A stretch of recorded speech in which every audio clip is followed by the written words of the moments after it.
तो फिल्म के शुरुआत में हम एक जंगल का सीन देखते हैं जहां कई लोग मिलकर साइमन और कैरी को ढूंढ रहे थे। इस सर्च पार्टी में 2 डॉग्स भी थे जो कि एक केव के अंदर जाते हैं और वहां छोटे पूल में जमा हुआ पानी पी लेते हैं। पानी पीने के बाद ये दोनों डॉग एक दूसरे को अजीब तरह से देखने लगते हैं। इनफैक्ट उस रात ये दोनों डॉग एक दूसरे में फ्यूज होने लग गए थे। जी हाँ दोस्तों, ऐसा लग रहा था मानो ये डॉग एक दूसरे से जुड़ के एक सिंगल एंटिटी बन गए हों और यहीं पे सीन कट होता है। नेक्स्ट सीन में हम एक कपल से मिलते हैं जिनका नाम है मिली एंड टिम। ये दोनों एक दूसरे के साथ काफी टाइम से हैं, ऑल्दो इनकी शादी नहीं हुई है। टिम एक एस्पायरिंग म्यूजिशियन है जिसे रॉक स्टार बनना है, लेकिन इस ड्रीम के पीछे भागते भागते वो 35 साल का हो चुका है और फिलहाल उसके पास कोई ढंग का काम नहीं है। वहीं मिली एक टीचर है और उसकी जॉब काफी स्टेबल है। ये दोनों अपने घर पे एक पार्टी रखे होते हैं क्योंकि दोनों टाउन से मूव होके कंट्री साइड जा रहे थे जहां मिली को एलिमेंट्री स्कूल में नई जॉब मिल गई थी। अब मूव होने का रीजन सिर्फ नया जॉब ही नहीं था, क्योंकि जॉब तो एनीहाउ मिली के पास टाउन में भी था।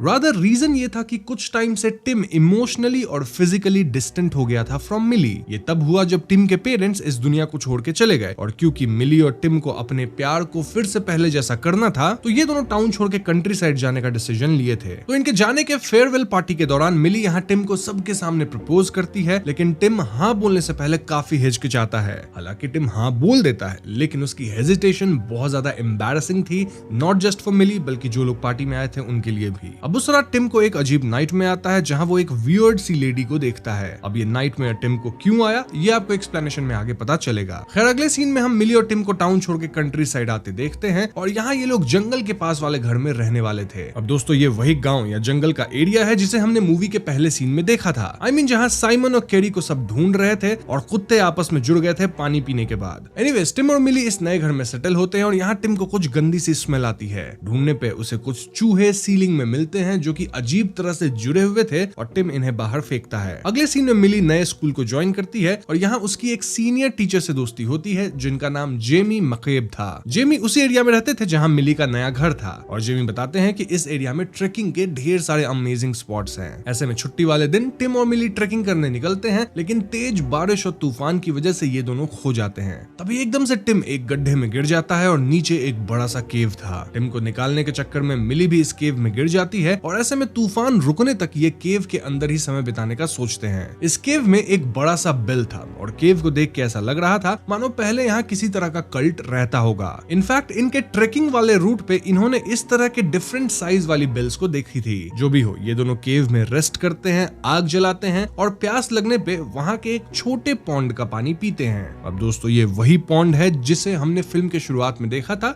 जिसमें से 2 कुत्ते पानी पिए थे। टिम और मिली यहाँ आपस में बातें भी करते हैं जिससे हमें टिम के ट्रॉमा के बारे में पता चलता है। बेसिकली जब टिम छोटा था तो एक बार उसके डैड ने उससे कहा कि तुम्हारे रूम से कुछ बहुत ही गंदी बदबू आ रही है, तो पता लगाओ कि ये गंदी स्मेल कहाँ से आ रही है। टिम को इस स्मेल का सोर्स नहीं पता लगा, लेकिन टिम के डैड उसके रूम में एक मरे हुए चूहे को ढूंढ निकाले। इससे पता चलता है कि टिम और उसके डैड काफी क्लोज थे और हाल ही में टिम के डैड खत्म हो गए। अब ये बात टिम को तब तक पता नहीं चली जब तक टिम अपने पेरेंट्स को विजिट करने उनके घर नहीं गया। तो हुआ ये था कि टिम के पिता जब खत्म हुए तो टिम की माँ का साइकोटिक ब्रेक डाउन हो गया था और वो अपने पति के मृत शरीर के साथ ही दिनों से जी रही थी, सो रही थी। ऐसे में जब टिम घर आया तो वो अपने पिता के शरीर को सड़ता हुआ पाया और उसकी माँ अजीब तरह से स्माइल कर रही थी। इस घटना के बाद उसकी माँ भी नहीं बची और टिम को जो एक नाइटमेयर आया था किसी औरत के स्माइल करने का, उसे उसकी माँ की नाइटमेयर्स आ रही थी। मतलब वो जो सीन देखा था वो। और यही वजह है दोस्तों कि अपने पेरेंट्स के गुजर जाने के बाद टिम थोड़ा सा मेंटली अनस्टेबल हो गया है और उसे सड़ने की गंदी स्मेल से बहुत प्रॉब्लम्स होती है। खैर बातचीत करने के बाद टिम और मिली केव में ही सो जाते हैं और देर रात जैसे जैसे टिम सांस ले रहा था ऐसा प्रतीत हो रहा था मानो ये केव जीवित होकर उसके साथ सांस ले रही है। अब सुबह इनकी नींद खुलती और ये दोनों पाते हैं कि इनका एक पैर आपस में चिपक गया है। जी हाँ दोस्तों, इन्हें लगता है कि केव में कुछ चिपकने वाला पदार्थ होगा जिससे ऐसा हुआ है और ऐसे में दोनों बड़ी मुश्किल से अपने पैर को अलग करते हैं जिसमें इनका स्किन भी डैमेज होता है। इसके बाद दोनों केव से निकल के घर वापस पहुंच जाते हैं। अब घर पे अचानक से टिम मिली की तरफ बहुत ज्यादा फिजिकली अट्रैक्ट होने लगता है, जबकि ये दोनों काफी समय से इंटीमेट नहीं हुए थे। ये बात मिली को अजीब लगती है और इसके बाद मिली टाउन में जाती है। वहीं टिम शावर में होता है जहां वो एकदम से ट्रांस में जाता है और जैसे जैसे मिली की गाड़ी टर्न हो रही थी वैसे ही टिम भी बाथरूम में इधर उधर हिल रहा था एज इफ वो मिली से कनेक्टेड हो। किसी तरह टिम अपने होश में आता है और वो सीधे डॉक्टर के पास जाता है। डॉक्टर का कहना था कि टिम को शायद एंजाइटी अटैक आया होगा और ऐसे में वो उसे मसल रिलैक्स करने की टैबलेट्स देते हैं। बातों बातों में डॉक्टर ये भी बताते हैं कि इस टाउन में हाल ही में एक कपल ट्रेकिंग के दौरान गायब हो गए और उनका नाम था साइमन एंड केरी।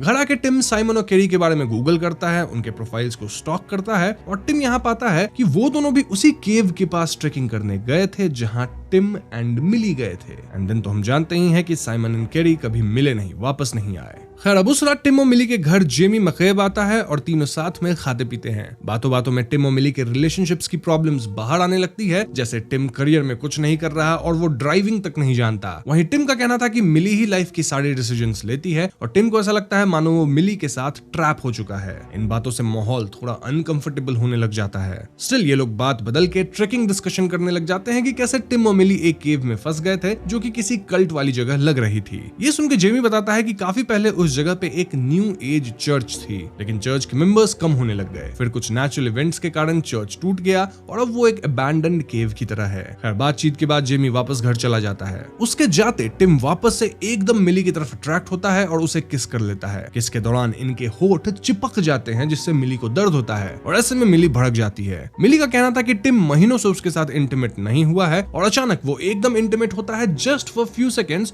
और वापस अपने शेल में चला जाता है। तो झगड़ा करके दोनों सोने जाते हैं और बीच रात मिली को लगता है एज इफ टिम उसका बाल खींच रहा है। वो लाइट जलाती है और पाती है कि टिम के मुंह के अंदर मिली के बाल थे। जी हाँ दोस्तों, ऐसा लग रहा था एज इफ टिम बाल को निगल रहा हो। मिली तुरंत अपने बाल टिम के मुंह से निकालती और इस घटना से दोनों शॉक्ड थे। टिम का कहना था कि उसे पता ही नहीं चला कि कब मिली का इतना सारा बाल उसके मुंह में आ गया था। एनीवेज अगली सुबह मिली टिम को ट्रेन स्टेशन तक छोड़ती है क्योंकि टिम शहर जा रहा था to perform for a band. Mili Tim को ड्रॉप करके अपने स्कूल जाती है और मिली के जाते ही टिम वापस ट्रांस में जाके मिली की तरफ अट्रैक्ट होने लगता है। वो अपनी ट्रेन भी छोड़ देता है, देन चलते हुए सीधा मिली के स्कूल जाता है। मिली उसे स्कूल में देखती है और सीधा किड्स बाथरूम में लेके जाती है टू आस्क कि वो यहाँ क्यों आया है। टिम यहाँ बिना कुछ सुने मिली के साथ इंटीमेट होने लगता है और मिली भी रेजिस्ट नहीं कर पाती। आफ्टर देयर इंटीमेसी ये दोनों वापस चिपक के फंस चुके थे। जी हाँ दोस्तों, दोनों एक दूसरे से अलग ही नहीं हो पा रहे थे और तभी एक स्टूडेंट वॉशरूम में आता है। वो स्टॉल के अंदर आवाजें सुन के जेमी मकैब को बुला लेता है और जेमी के आने से पहले ये दोनों किसी तरह एक दूसरे से अलग होते हैं। जेमी मिली से पूछता है कि वो स्टूडेंट्स वॉशरूम में क्या कर रही है और मिली यहाँ कुछ स्टूपिड बहाने बना देती है।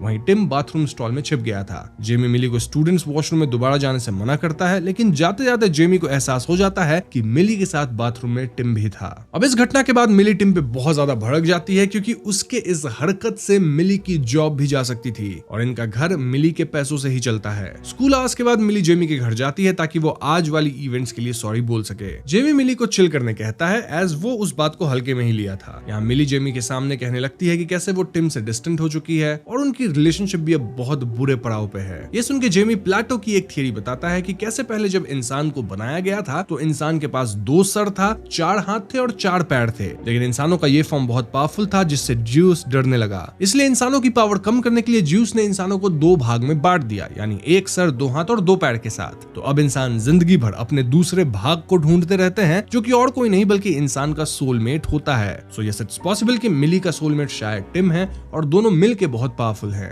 जेमी यहाँ ये भी बताता है कि उसका भी हस्बैंड हुआ करता था लेकिन अब वो नहीं है। अब इन्हीं बातों के दौरान मिली नोटिस करती है कि टिम यहाँ जेमी के घर के बाहर आ चुका था और ऐसे में मिली तुरंत जेमी के घर से निकल लेती है। बाहर वो टिम पे फिर से भड़कती है, लेकिन टिम का कहना था कि वो अनयूजुअली मिली की तरफ तब से अट्रैक्ट होने लगा है जब से ये दोनों उस केव में फंसे थे। टिम के हिसाब से यहाँ कुछ तो गड़बड़ है, लेकिन मिली उसकी बात नहीं मान रही थी। अब उस रात टिम अपने लैपटॉप में साइमन और केरी के गायब होने वाली बात पे रिसर्च कर रहा था कि तभी उसके कमरे के बाहर मिली आती है। कमरे का दरवाजा बंद था तो ऐसे में मिली एकदम लेविटेट होके टिम की तरफ खींचने लग गई थी। ऐसा लग रहा था मानो ये दोनों ऑपोजिट मैग्नेट्स जो कि अट्रैक्ट हो रहे हैं। टिम थप्पड़ मार के मिली को होश में लाता है और मिली खुद भी शॉक में थी कि उसके साथ क्या हो रहा था। इतना सब के बावजूद मिली मानने को तैयार नहीं थी कि यहाँ कुछ तो सुपरनैचुरल है। हम व्यूअर्स तो ये तक नोटिस करते हैं कि मिली का बहा हुआ खून भी टिम की तरफ अट्रैक्ट हो रहा था। अब उस रात दोनों अलग अलग कमरे में सोते हैं, लेकिन बीच रात दोनों अपने आप खिंचते हुए एक दूसरे की तरफ आने लगते हैं। ये दोनों अपने आप को रोकने की बहुत कोशिश करते हैं, लेकिन दोनों खींचे ही चले जा रहे थे।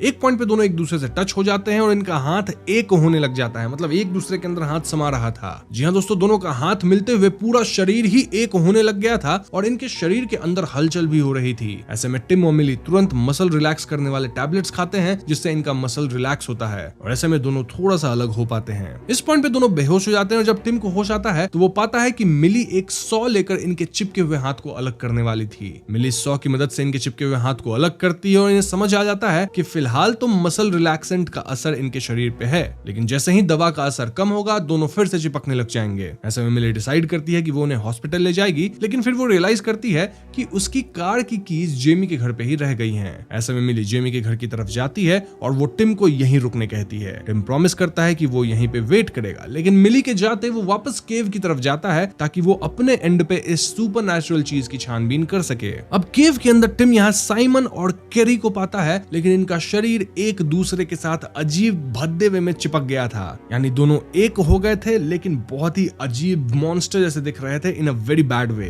ये देख के टिम डरता है और यहाँ अजीब सा क्रीचर टिम से मदद मांग रहा था। साइमन के गले में एक चाकू भी लगा हुआ था और इसी की मदद से टिम खुद को डिफेंड करता है और केव से बाहर भागता है। इस सीन से हम समझ गए कि साइमन और केरी भी ट्रेकिंग करते हुए इसी केव में आए होंगे, पानी पिए होंगे और चिपक गए होंगे। दूसरी तरफ मिली जेमी के घर जाती है और इस बार वो जेमी के घर पे वही बिल नोटिस करती है जो कि वो केव में देखी थी। जेमी का घर खाली था और यहाँ टीवी पे जेमी की वेडिंग वाली टेप चल रही थी। इस वेडिंग में दो आदमी थे जिनकी शादी हो रही थी और ये दोनों थोड़ा बहुत जेमी जैसे दिख रहे थे, लेकिन इनमें से कोई भी जेमी नहीं था। देन टेप में आगे एक रिचुअल होता है जिसके तहत ये दोनों आदमी केव के अंदर वाले पॉन्ड का पानी पीते हैं। देन दोनों अपने हाथ को कट करके टच करते हैं और दोनों फ्यूज होने लगते हैं। फ्यूजन के बाद दोनों एक इंसान बनते हैं जो कि और कोई नहीं बल्कि जेमी था। जी हाँ दोस्तों, तभी जेमी यहाँ आता है और वो मिली से कहने लगता है कि वो दोनों पूरा होने के बाद ज्यादा खुश हैं। इनफैक्ट जेमी यहाँ मिली से रिक्वेस्ट करता है कि वो टिम के साथ फ्यूजन कंप्लीट करे विद हर विल, वरना दोनों गंदे तरीके से फ्यूज हो जाएंगे, जैसा शायद साइमन और केरी के साथ हुआ। जेमी यहाँ मिली के हाथ में अपनी अंगूठी से एक गहरा कट लगाता है, ठीक वैसा कट जैसा वीडियो में रिचुअल के दौरान उनके हाथ में लगाया गया था, लेकिन मिली यहाँ अपनी जान बचाकर भागती है। फाइनली मिली अपनी ड्राइव वे में आती है जहाँ टिम भी आ चुका था। ये दोनों एक दूसरे की तरफ खिंच रहे थे और ऐसे में टिम मिली को उस क्रीचर के बारे में बताता है जो उसने केव में देखा। टिम डिड्यूस करता है कि वो क्रीचर दोनों लोगों के फ्यूजन रेजिस्ट करने का रिजल्ट था, जिसमें साइमन हाफ मिड फ्यूजन ही खत्म हो गया था। टिम कहता है कि वो उनकी तरह नहीं बनना चाहता और मिली को बचाने के लिए वो खुद को खत्म कर लेगा ताकि इनका फ्यूजन ना हो। टिम यहाँ मिली को प्रपोज भी करता है, लेकिन तभी मिली बेहोश हो जाती है क्योंकि जेमी के कट से उसका बहुत सारा खून बह गया था। अब जब मिली को होश आता है तो वो पाती है कि टिम उसके हाथ के साथ फ्यूज होकर उसे ब्लड फ्लो दिया, जिससे मिली की जान बची। इस पॉइंट पे ये दोनों अपनी किस्मत एक्सेप्ट करते हैं और फिर मिली के फेवरेट सॉन्ग पे फ्यूज होते हुए डांस करने लगते हैं। धीरे धीरे इनका पूरा शरीर ही एक दूसरे में सम्मिलित होने लगता है, एकदम अट्रैक्ट होते हुए, इवन आईज। ऐसा लग रहा था मानो दो लोग एक सिंगल बीइंग में फ्यूज होने वाले हैं। और यहीं पे सीन कट हो जाता है ना। उस वीकेंड मिली के पेरेंट्स विजिट करने आते हैं। वो टिम और मिली के घर का दरवाजे पे नॉक करते हैं और यहाँ इनके घर के बाहर भी अब केव जैसा बेल था। ना इनके लिए दरवाजा एक अनजान आदमी खोलता है जो कि क्लियरली टिम और मिली का एक नया सम्मिलित रूप था, यानी एक एंड्रोजिनस पर्सन जिसमें मेल और फीमेल दोनों के गुण थे। यहीं पे फिल्म खत्म हो जाती है। तो दोस्तों ये थी टुगेदर फिल्म की कहानी एंड आई नो आपके मन में अभी कुछ क्वेश्चंस होंगे, बट डोंट वरी क्योंकि यहाँ मैं क्लियरली आपको फिल्म में दिखाए गए रिचुअल के बारे में बताऊंगा। सो इस फिल्म का मेन हॉरर एलिमेंट एक पुराने कल्ट का रिचुअल है जो फ्यूजन यानी दो अलग बॉडीज का एक सिंगल एंटिटी में मर्ज होने पे बेस्ड है। केव के अंदर जो बेल और पॉन्ड दिखते हैं वो इस कल्ट का सेक्रेड प्लेस लगता है। और दोस्तों उस केव वाले पॉन्ड के पानी में कुछ तो खास जरूर है। रिचुअल में पार्टिसिपेंट्स पॉन्ड का पानी पीते थे जो शायद कोई सुपरनैचुरल या पैरासिटिक ऑर्गेनिज्म कंटेन करता है, जिससे दो लोगों की बॉडीज एक दूसरे की तरफ अट्रैक्ट होकर मर्ज होने लग जाती है। मूवी में डॉग्स, टिम मिली, साइमन केरी का फ्यूजन सिर्फ पानी पीने के बाद ही स्टार्ट होता है, इसलिए क्लियरली पानी ही इस प्रोसेस का कैटलिस्ट है। अब यहाँ गेम ये है कि अगर दो लोग खुशी खुशी फ्यूज होते हैं अपनी मर्जी से तो ये फ्यूजन परफेक्ट होता है जहाँ सिंगल इंसान बचेगा लेकिन उसके पास सोच और पावर दोनों की होगी। लेकिन अगर दोनों लोग रेजिस्ट करते हैं तो ये फ्यूजन गंदा सा हो जाएगा जैसा साइमन और केरी के साथ हुआ। नाउ जेमी भी फ्यूजन का रूप था और यहाँ जेमी हमें इस कल्ट की हिस्ट्री भी थोड़ी बहुत बताता है। जेमी के मुताबिक पहले ये एक फ्लोरिशिंग कम्युनिटी थी लेकिन धीरे धीरे मेंबर्स कम होते गए। थियरी ये है कि मेंबर्स एक्चुअली कम नहीं हुए बल्कि वो एक हो गए। जब दो लोग फ्यूजन के बाद फिजिकली एक बन जाते हैं तो कल्ट के हेड काउंट में वो एक ही मेंबर काउंट होते हैं। इसीलिए पूरी कम्युनिटी धीरे धीरे श्रिंक हो गई जब तक सिर्फ कुछ फ्यूज्ड बीइंग्स ही बचे। मान के चलो 100 लोग होंगे तो 50 ही बचे। प्लेटो की एंड्रोजाइन मिथ का रेफरेंस यहाँ सिंबॉलिक है, मतलब सोलमेट के साथ पूरा हो जाना, लेकिन मूवी में ये मेटाफर लिटरल बन जाता है, मतलब एक्चुअली में एक ही हो जाते हैं लोग। अब फ्यूजन का मतलब यहाँ सिर्फ इमोशनल यूनिटी नहीं बल्कि बायोलॉजिकल और फिजिकल मर्जर नेचर है। जेमी के लिए फ्यूजन एक स्पिरिचुअल फुलफिलमेंट है, लेकिन साइमन केरी जैसा फेल्ड फ्यूजन एक बॉडी हॉरर नाइटमेयर बन जाता है। तभी मैंने कहा कि अगर दो लोग अपने मन से विलिंगली कंसेंट के साथ फ्यूज होते हैं तो वो एक पावरफुल कंप्लीट बीइंग बन जाएंगे। अब केव के अंदर जो पानी है वो कहां से आया? वेल, इसके बारे में मूवी में नहीं बताया गया है, लेकिन यहाँ दो स्ट्रॉन्ग पॉसिबिलिटीज हैं। पहला ये कि पानी में कोई एंशिएंट एलियन या फंगल पैरासाइट हो जो होस्ट के डीएनए को मर्ज करता है, और दूसरा ये कि बेल्सो पॉन्ड कल्ट के लिए एक ऑकल्ट एनर्जी सोर्स है जो सुपरनैचुरल फ्यूजन ट्रिगर करता है। शायद इस कल्ट ने ही इस पानी को बनाया होगा, या फिर ये लोग एक्सीडेंटली इसको डिस्कवर किए और इसकी पूजा करने लग गए। जेमी यहाँ शुरू में ही ट्रेकिंग की बात करता है, यानी जेमी चाहता था कि पार्टनर्स उसकी तरफ फ्यूज हो जाएं और उसके कल्ट में फ्यूज्ड लोग बढ़ जाएं। अब हालांकि ये कल्ट है, लेकिन ये लोग बस आपस में फ्यूज हो रहे हैं